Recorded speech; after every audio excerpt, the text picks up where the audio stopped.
A couple of you are part of the caregiver support group that I've been part of facilitating, and it's just glorious to have your energy and your interest and support for this particular webinar, which is so important because it's about telling your story. And Sally here has written several books, but one of which she is called Caregiving. You'll really relate to this, Cleo. Career and Caregiving, Empowering the Shadow Workforce of Family Caregivers. Right? Okay. Right. Yes, and so Sally's done a lot of wonderful things. She's done videos and really a lot of interesting work. We're very excited that you wanted to come and share with us. Take it away, Sally. Okay, here we go. So in the next slide, we discuss why caregivers are telling the story. I mean, if you're in the midst of caregiving, you're really busy. But there's still a lot of reasons that we need to tell our story. We caregivers need to tell our story. And here's one personal story that sort of explains why I like to tell personal stories. Here it was 7 years after my mother died. I had been a caregiver for her, a distance caregiver. I created a banner for her on the Rosie the Riveter Wall of Honor in Richmond. Are you familiar with that? Mm-hmm. Mm-hmm. Yes. You know, Rosie the Riveter Museum. And the reason I did is because my mother was one of the first government recruiters who helped women and adults with disability find work during World War II, while most of the, quote, men, even though there were women who were out there fighting, but most of the men were out fighting. They needed workers on the home front. And when I created the banner, it was the first time that I realized that I followed her footsteps because I became an interviewer. She had to interview and recruit people. She was a writer, reporter, and I've been a prolific writer and career life transitions counselor and providing service to underrepresented people throughout my adult life. And that's really what my mother did. I mean, she did it in many other ways after the war, but I can visit my mother's banner with my adult children and grandchildren who all live in the Bay Area because it's in Richmond, 10 minutes from where I live. And it's right in front of the museum along the waterfront. And even after I'm gone, they can learn, like the grandchildren never met her. She died before they were born, that they can learn about their great grandma and what hand-me-down roots they may have inherited from her. And I have listed several reasons why caregivers are telling their stories. So let's see if we can go back. If any of you that are listening have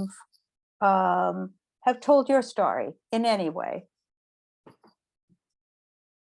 That's a great question, Sally. Yeah, have you told yours, Susan? I mean, have you done anything about your do you have a caregiving story? I mean, with a parent or a spouse or anything? Yes. My mother, she died at 98, and she'd lost a lot of her executive function, as we say. Mm-hmm. And I would say that I had the fortune to be able to put her in a good assisted care living situation close to where I lived. And my brother was also helpful. There's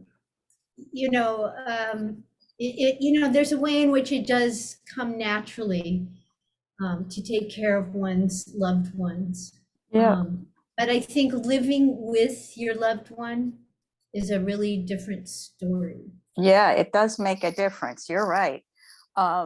So, you know, the reason I'm showing this video, and now Lawada, you'll have to click on the video and you can we'll just show a little bit of it. Working for victory, Rosie, the riveter, keeps a sharp lookout for sabotage. Sitting up there on the fuselage, that little frail can do more than a man can do. Rosie, the riveter, Rosie's got a boyfriend. Thanks. So basically, they have an event each year, and they feature both women who have worked during World War II, and also women who were not allowed to work, such as the women from Japanese women were not allowed to work. Chinese women were not, East Asian women weren't allowed to work. African-American women were not allowed to work. So they also have an opportunity to tell their stories. Now, most of the people who were in World War II are in their late 90s, or they've already passed. So that's why it's so special to me to be able to honor my mother even after she's gone. So if you know of anybody who had a parent, or there's some women that are still coming and speak at the museum to tell their stories, to go there, set up a banner for them for your next generation. So I think Rosie the Riveter Museum allows women to do all these things that are listed: explore their roots, move from stress to strength, get support from others. There's so much support in that museum. Gain wisdom, self-awareness, and self-confidence. I mean, by doing the research about my mother, I didn't know those things before I started researching, looking into her letters and looking at old photographs, and that I understood how I'm like her. You know how when you're the daughter, you sort of rebel against your mother and you don't think you're at all like your mother, but then after, you know, a while, you appreciate all the ways that you are like your mother. Can I ask you a question, Yeah. Sally, here? Yeah. So Rosie the Riveter can feature stories that are not necessarily about World War II? Well, that they're mostly related to World War II. Like if you were not allowed to work in the factories where most of them worked, you know, what did you do during World War II? Maybe you were in a camp, you know, like the Japanese. Maybe you were not allowed to work. Maybe you were segregated. But everybody, we all need to tell our stories. And if our parents can't tell them, then maybe we have enough photos that we've collected, or stories that we've heard from them, that we can tell their stories. So the next thing is, not everybody can set up a banner at the Rosie Museum. Not everybody can create a video. So here's some of the other ways you can share your caregiver story. So when my mother was starting to need more care, and she was across the country from me, like, is it Karen, your mother? So that's when I went into the field of elder care. I transitioned from being a career counselor into the elder care field. And there's this one photo with the woman standing, Nancy, her name is, standing in front of sort of these photos on the left. Thank you for pointing that out, Lawada. She did it of her aunt. She was a caregiver for her aunt, and her aunt was an artist. So she set up this photo exhibit at the Poetics of Aging conference, which I had coordinated when I started going into the elder care field. And down next to her in the horizontal, I'll keep the video at the top for last, but that's Dick Bowles, who, I don't know if you know who he is. He was one of the most famous career professionals in the world. He wrote What Color is Your Parachute? We used to always use that to get a job. Very creative. And sitting next to him is Marcy, who was his caregiver. Marcy started out as his housekeeper, but she had a lot of intuition, and she sensed that he needed help when she wasn't even in his house, because she was just his housekeeper. She was living somewhere else. She called his son and drove over to his house. He was in the middle of having a heart attack. And Marcy saved his life.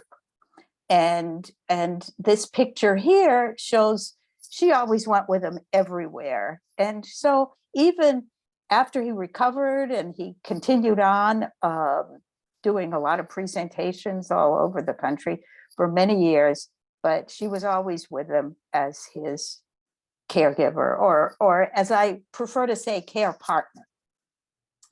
And up on the right middle next to that picture, right, that's my cousin Dottie when she got older. And those two people below her are her caregiver and her caregiver's daughter. The whole family lived with Dottie. The caregivers lived with Dottie, and they went through photos with her, and they made their ethnic dishes with her, and made her favorite dishes that she liked of her origin. And it was beautiful. She was so lucky. The parent, the mother, even had a second child. This child went to the local school. She was about 11. The second child was a baby. So Dottie had a whole family, including a baby, living with her. It was very special. All right, the one at the top, Loada, could you start the video? Wonderful cartoonist who made this movie.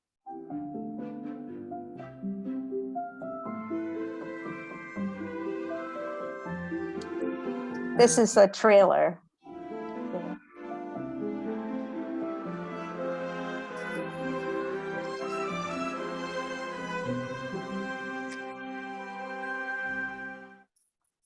Thank you. Camus Johnson is 29 years old now. He probably made it, like it says a year ago, when he was 28 or something. A young man, and he got into doing animation. And so he made this one about his aunt who escapes from her mundane reality through her dreams.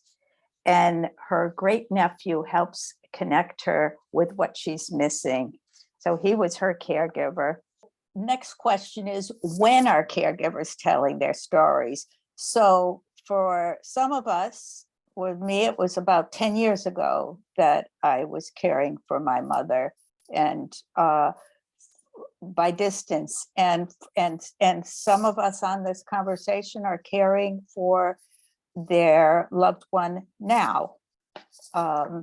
So you can tell your story at any point.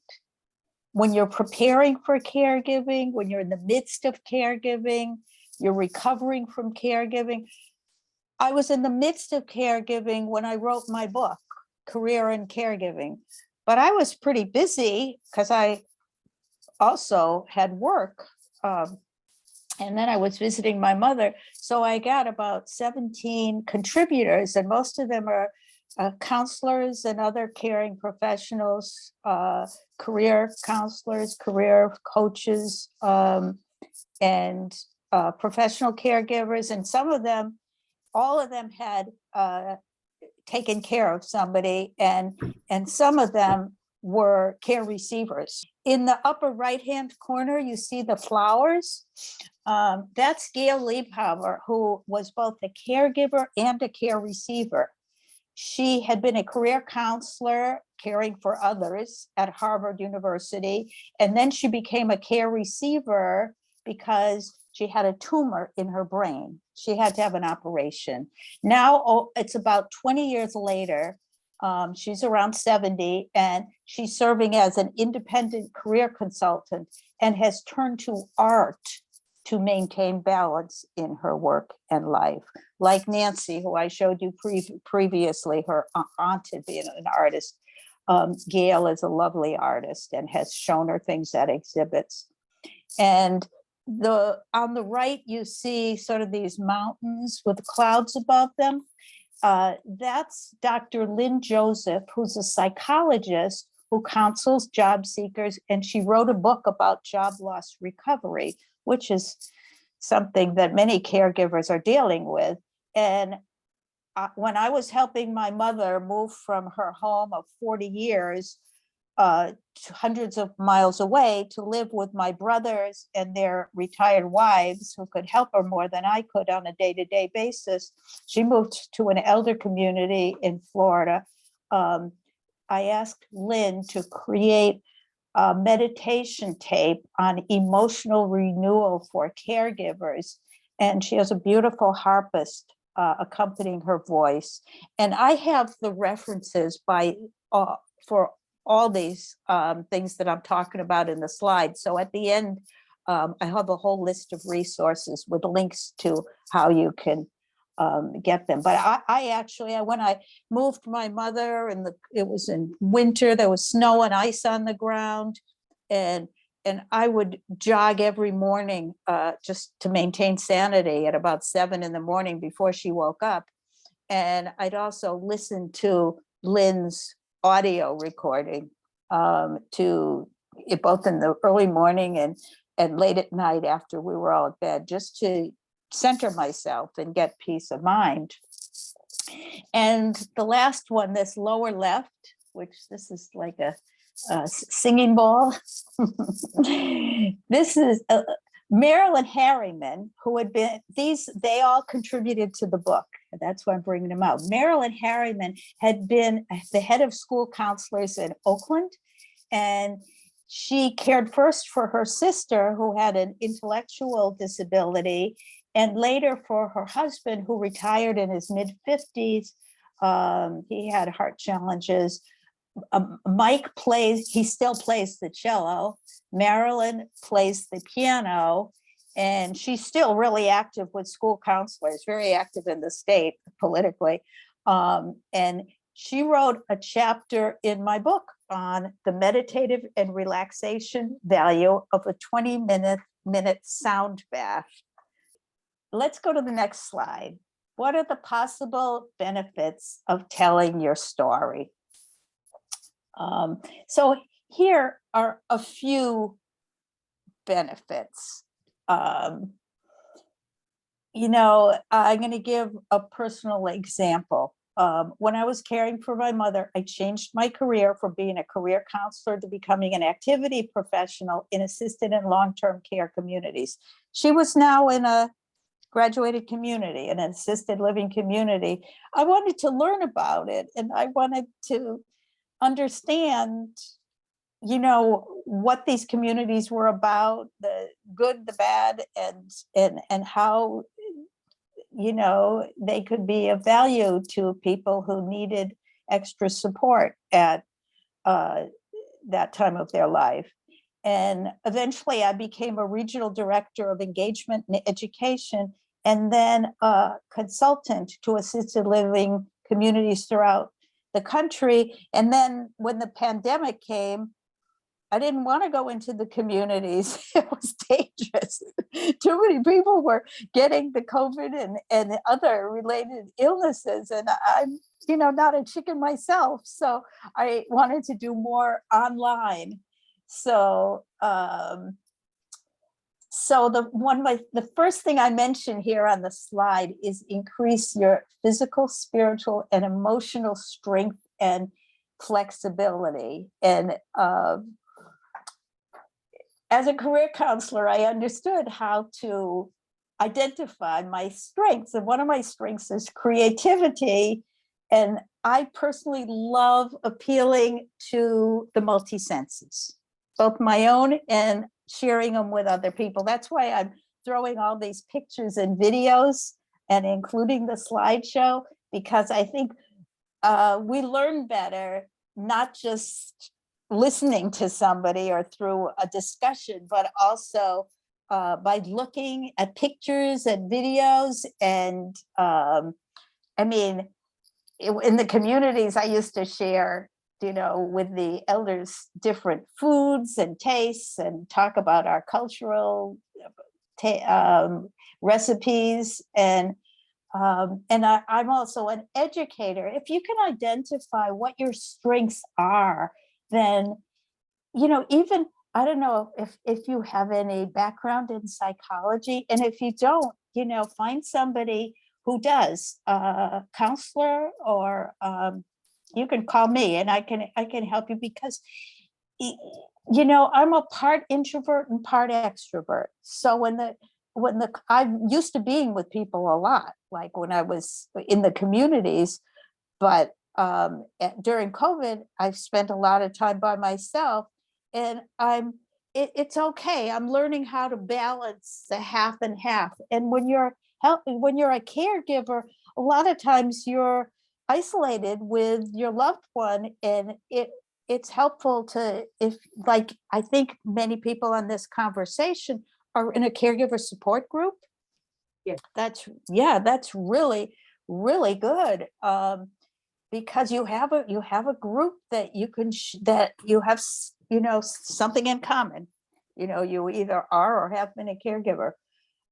So those who need the social reinforcement, not everybody does. Some people don't want a lot of social support, and that's okay too. We have to respect where you are. So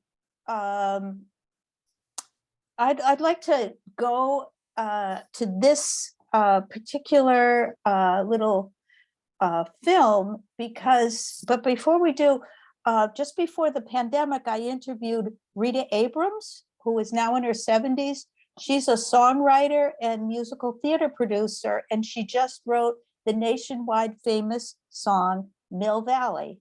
Yeah. Does anybody, do you know that song? Oh, yes, I was there when she got her class to sing it. I lived in Mill Valley at the time, so Oh my golly. I go way back with her. Oh, Yes, I do. that's great. Yeah. She's marvelous. She just this year, in fact, I think it was in May, she reactivated the musical Pride and Prejudice that Oh, she wow. had written the lyrics for and co-produced. And she will be doing it with other companies, live companies around the country. But it's amazing. Yeah, I mean, but Rita's like we are. During the pandemic, she didn't go running around. Oh, She couldn't produce. She was ready to produce. She had it scheduled to produce this play. She couldn't do it for 3 years.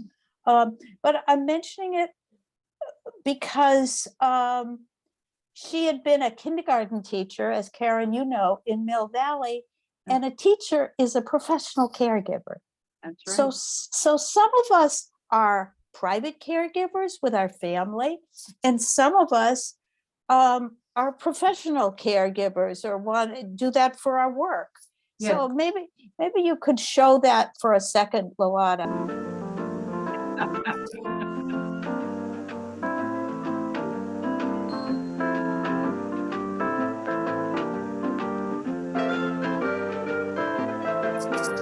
Okay, maybe you should cut it now. Mill Valley, That's you know right. that one. And maybe in addition to the ones that I wrote here, passing on your wisdom to others, gaining psychological, philosophical, scientific, historical, and spiritual insights. I mean, you can gain all those. I mean, how many of us learned more about medicine and doctors after we started being a caregiver? and technology skills. I'll go into that in the next part. So does anybody have any other suggestions of possible benefits of telling your story?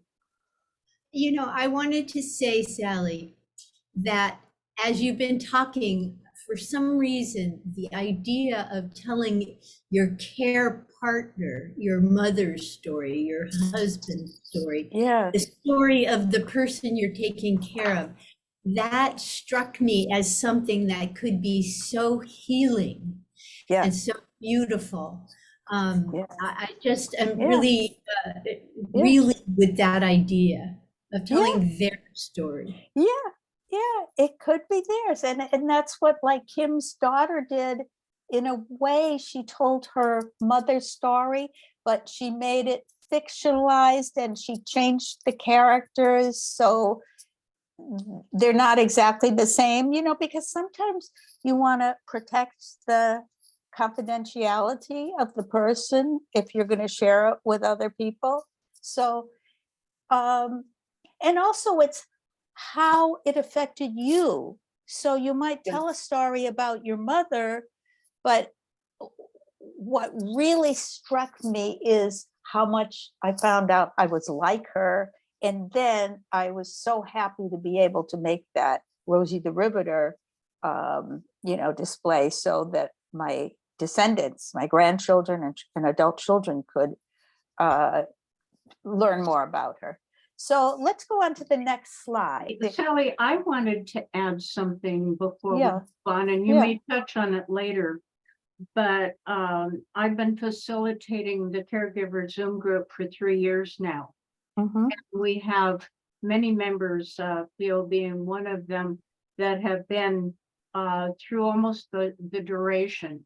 And what we have seen, and I'm thinking of one of our male caregivers in particular, is a development of their own personal growth as a Yes, result of their caregiving, as a yes, result of meeting the challenges, as a result of um, having to navigate unknown waters, and how yes, it's changed the way they approach life in general. yes. So the That's deepening of the experience of their own personhood has yes. been expanded incredibly. Yeah, it's really amazing because thank you, Karen. I mean, when people become caregivers, often if they've been working, they lose their jobs. Yes. Or they don't have the time to do their work, or they lose their interest in their jobs. Yes. So let's go a little further because we have a little less than a half hour left, and to the life story interview. So what's a life story interview? And basically you document a person's life story by asking questions about their lives. Last year, I interviewed Eddie Goldfarb. That's the guy in the picture, in the video. His daughter, Lynn Goldfarb, who's a filmmaker. I was on the board of the Legacy Film Festival on Aging, and this is one of the films we included in the film festival.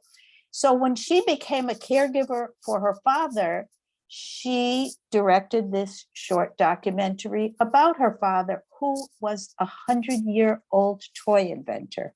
I found this fascinating. First of all, it's delightful to you'll see in a second. We'll show the film, but it turns out that my father-in-law started out as a toy maker. Think about it. These guys, right after World War II, everybody started having children. What did they need? Toys. So Eddie Goldfarb and my father-in-law invented toys. And in this film, you'll see that he shared some of his delightful toy inventions, including the yakety yak teeth. So can you show this video for a second? I always knew I was going to be an independent inventor, and I chose toys. This is the bubble gun in action. I got the idea for the chattering teeth. I saw a magazine ad for a tooth garage. It was a big hit right from the start. And this is what it does.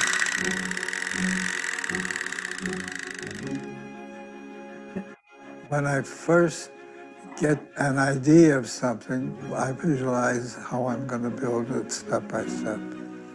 And when it comes to toys and games, anything can give me an idea. I think that when you do creative work, you stimulate your brain, and that helps keep Thank you. That's okay. That's enough of that. He lives in a graduated community. He still has his own apartment and his own garage. He's still making toys. And his daughter, his caregiving daughter, Lynn, with her assistant, he has written 100-word stories. And it was just published in a book. They live in Southern California. And his book just came out. I can get to you the link to the book where you can find it at Eddie Gold Farm. He wrote 101 100-word stories. So it's something he can do. He doesn't have to run around a lot. He can sit, and 100 words is really about a paragraph. That's how much it is. So it's doable. So think about it. 100. He did this when he was 101. Just came out. So I hope you get a chance to read that. And that's what Lynn does now. She's taking care of him. She might as well, and her work is directing and producing films. She might as well do it about her father because she's with him a lot. Okay, let's look at the next slide. There are some early life questions that you can ask if you're an interviewer of caregivers. And these are the questions that I asked when I interviewed Kim. The first three questions: whom did you admire? Who were your earliest recollections? And what were your favorite books, magazines, TV shows? I don't know how many films we watched before when we were under 8 years old. But her kids wanted to know more about her early years. They knew about when they were growing up, but they're the ones who proposed this interview. And the last three, and these were proposed by Mark Savickas, who is a doctor, a PhD in what is called his career construction theory. And I know Mark, he's one of the most well-respected career counseling educators in the world today, Mark Savickas. I have links to these at the end of the slideshow. And why start with the interviewees' early life experiences? Because they have the strongest influence on our entire life, including our career and personal life, these early influences. So, think about your early influence. Who did you hang around with? What did you do? What was your environment like? Where did you live? Were you in the country or the city? Were there loud noises? Did your parents play musical instruments? I mean, what was this like? And what did you like to do when you were a child? So you can click on this Kim's video. This is a trailer of her video. Hello, Kim. I'm so glad to have you join me today. Oh, thank you. I have some questions for you because I'm interested in your early history.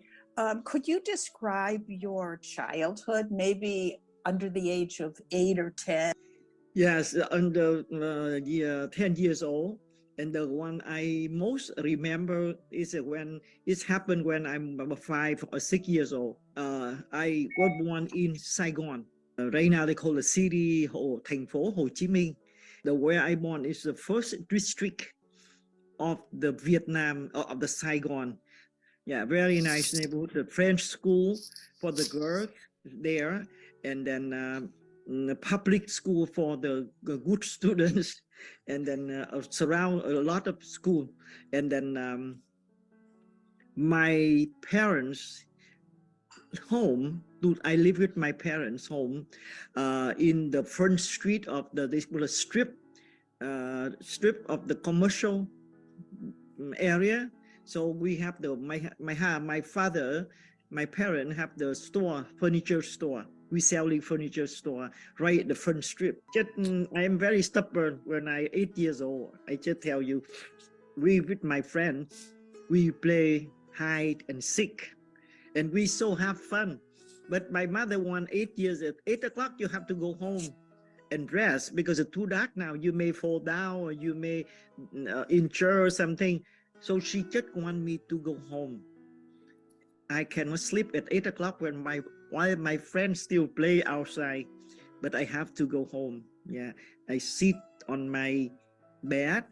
I look at over the window. I see my friends still play, and I just enjoy watching them.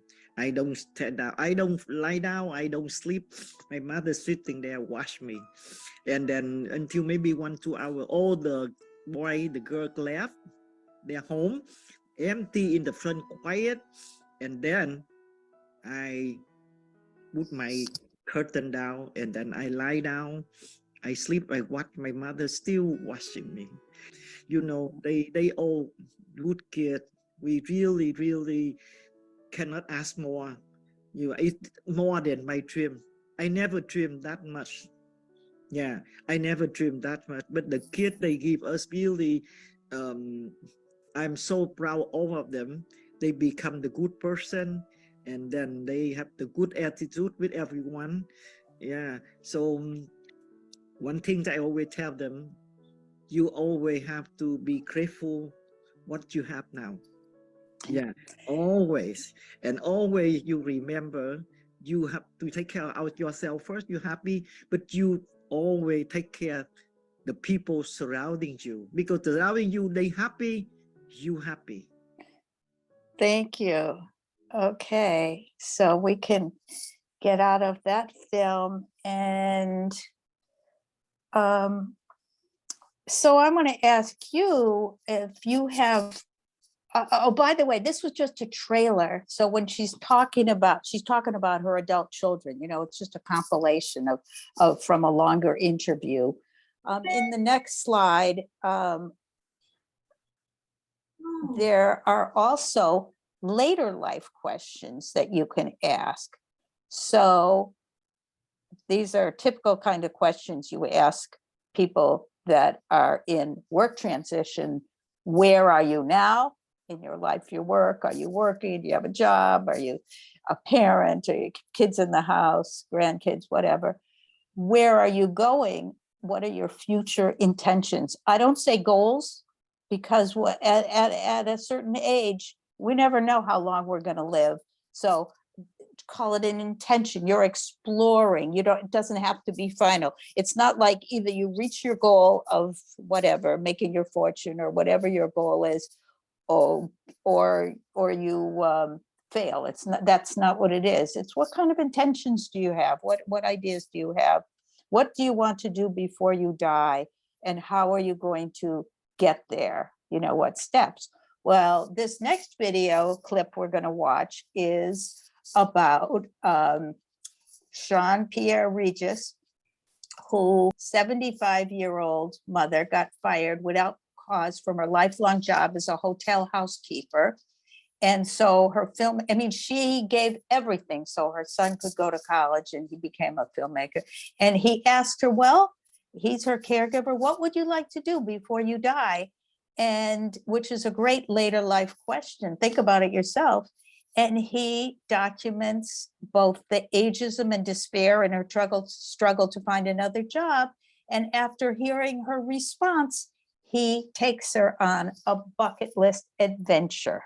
So let's watch that for a second to see what that adventure is. This is my mom, Rebecca. Hello. She raised me and my brother in a tiny apartment. To make ends meet, my mom spent 50 years as a hotel housekeeper, and she always assumed she'd have a job. Smile. When I went to college, she cashed out her savings to put me through school. Then all of a sudden, her story took a turn. I just got fired. They won't be out. I've seen it happen with other people in my age group. Her story was more universal than we could have ever imagined. Ain't no reason anybody's gonna hire somebody that's 75 years of age.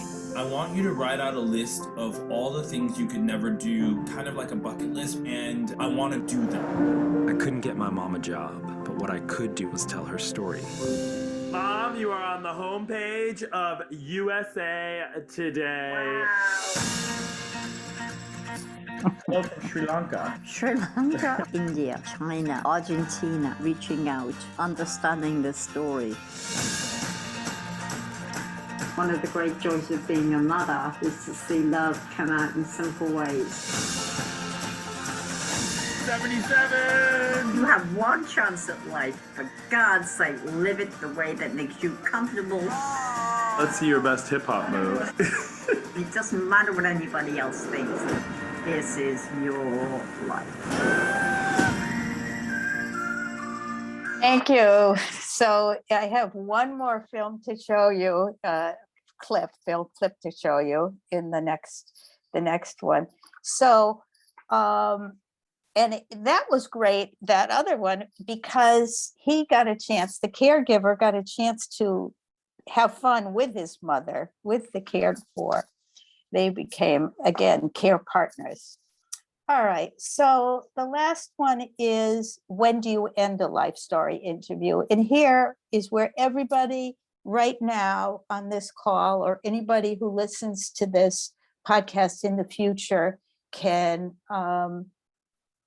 experience that there's no end point to a life story interview. You can conduct one interview about an event, a role model, a trip, a relationship in a person's life, or you can build on one interview and extend it to several interviews. So this last film we're going to watch is this is just a clip by Jeremy Hayes is the director. He's now, by the way, I just noticed today that he's giving filmmaking, documentary filmmaking classes and by Zoom. So I might take it. I mean, he's a very good filmmaker, you'll see. And this is about activist filmmaker Martin Duckworth, who's from Canada.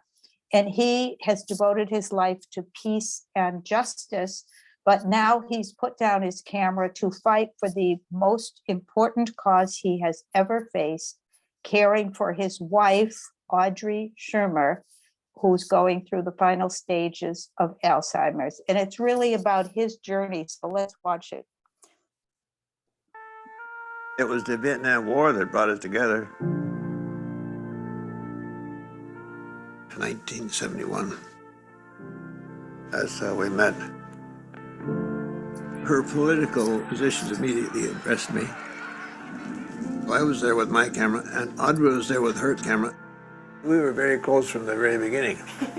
It's 44 years now, and we're getting closer as time goes by. Yeah. Yeah. I'm going to find other things to do besides making films. My life is mainly focused on Audrey, trying to make her life as meaningful as possible. She's past the middle stage of Alzheimer's. Can she say the words, "I love you"? Yeah, if she can find the words. It doesn't seem to bother her. She retains her good spirits. She likes my hairdo. My love for Audrey intensified during her illness. Mommy, she's disappeared. I've been married 3 times in my life. I still consider Audrey my big romance. And I'm so lucky to have had such a faithful partner. I become more aware of how much she's done for me and for our family and for the world. I think that as long as you do your best, life will give you an A.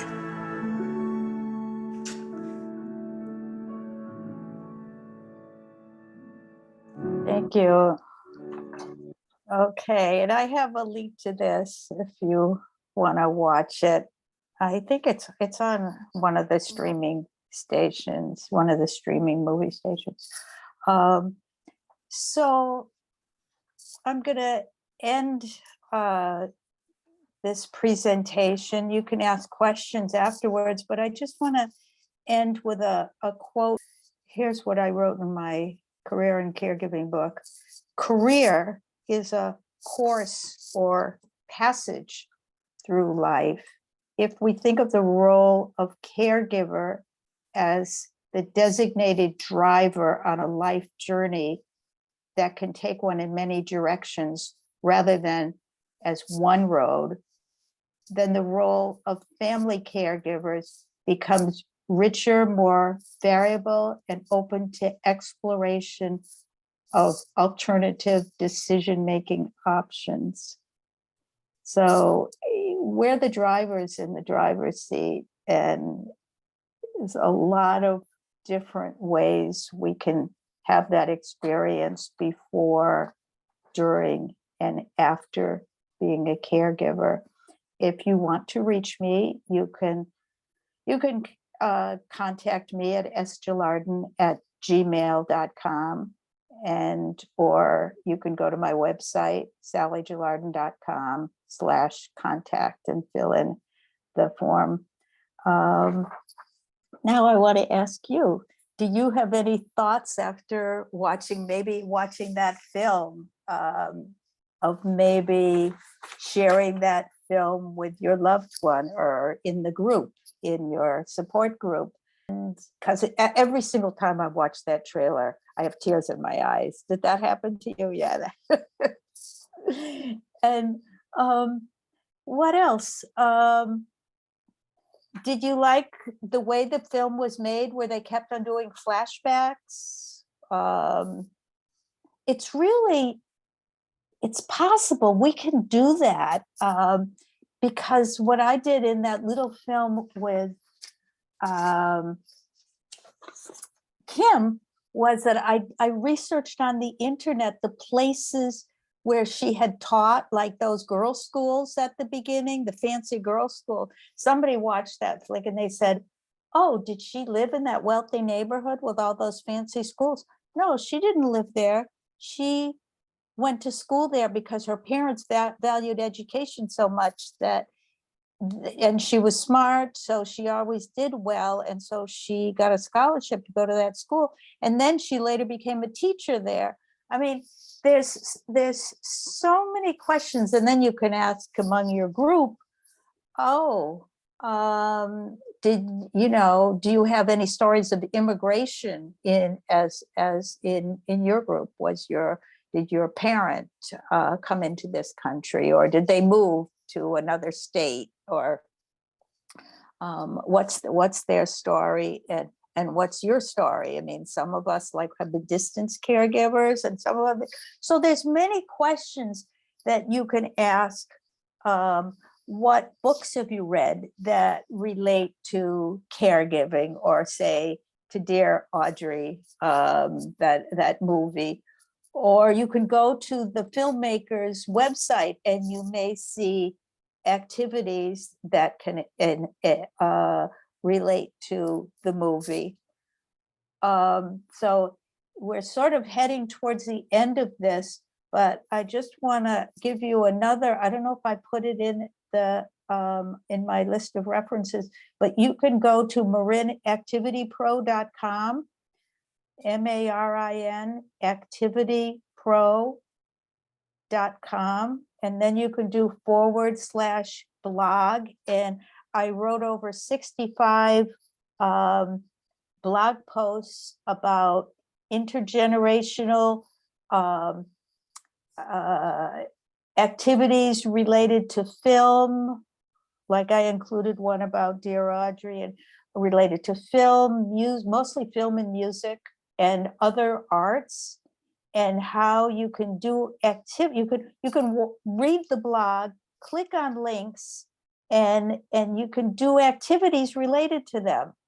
Like there's one related, yes, you have a question. Some of the film clips you showed, especially the last one, was very, very moving, touched me, and made me see and feel in that moment how important storytelling is. And I really want to hear if either Serene or Cleo want to speak at all right now. Maybe you don't, and that's fine. But I just want to know if you felt touched, and feel that storytelling of your story or your parents' story or your grandchild's story, if any of that is something you feel would bring you some joy and some sense of why your being alive is a gift to us all, if I could say that. You have an idea, Serene, of definitely the last one that we just watched was very moving. Brought sadness too. I wanted my granddaughter, well, I wanted my husband to be around for my granddaughter's, high school graduation and all that, but I don't see that happening. Yeah. So maybe maybe you might tell a little story about your husband, or talk with him and see if you can compose a little story. Or he wouldn't understand at this point in his life. Okay. Well, but you have this. You can tell his story. You know him. And your granddaughter has a story. Yeah. Yeah, she can maybe. How old is she now? She just turned 11. Oh, great age. That's a great age for interviewing people. She could interview you. She could just take her little cell phone and record an interview with you. My son, when he's now at 45 or something, when he was around her age, they had a school assignment where they had to interview like a parent or somebody in their family.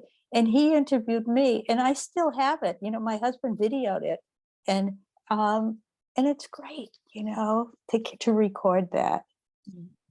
Yeah, but I agree with you. I was so moved by that movie too. It really brings out a lot. And the daughter, the adult daughter, she had Down's, syndrome, but she now lives in a group home, and she lives, she has her own life, her own friends, and all the stories that he told in the movie. He tells about, he used to, when she was a teenager, he used to sit outside her room at night because he was afraid she would go out. She would go out of the house and get lost. And that's what happened to his mother, his wife rather, in the film. When she was deep into Alzheimer's, she just, how that happens. They just, they want to escape. I remember when my mother was in her last days of life, she just wanted she wanted to get out of her bed, and she wanted to go. She wanted to go. I kept on wondering, where do you want to go, Mom? She's in hospice. Where do you want to go? So a caregiver and I, put her in a wheelchair, and we zoomed with her around the hospital. And then I later realized where she wanted to go to heaven. She wanted to go. She was ready to go. She was 94. She was ready to go. I mean, it's just amazing, the stories. My granddaughter's close friend, who's a little bit younger than her, he's autistic, but she saw the differences, and she knows that her grandpa's different. So she doesn't treat him any differently. Isn't that great? Yeah. It's amazing.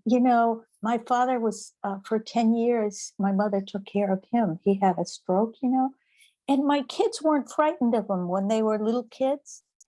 Kids don't know about disabilities or anything. They see the person. They see, it's just amazing, the stories you have to tell, and the beautiful part of having grandchildren, young children, that you can share these with. Oh, go look at my blog post, because there's so many books that I'm always reading with my grandchildren. So you can set up that relationship. Does anybody else have any final words? Because we're already past our hour, and I want to, but if you have any last minute thoughts that you want to share about the movie or about anything in the slideshow. Okay. All right. Well, I just want to thank you all so much for joining me in this excursion down caregiver, listening to caregiver stories. And I leave you with that, and you're welcome to contact me if you'd like to talk more. Thank you so much, Sally. Thank you, Sally. Thank you. you so much. Well, I thank all of you too. All righty. Bye-bye. Bye-bye.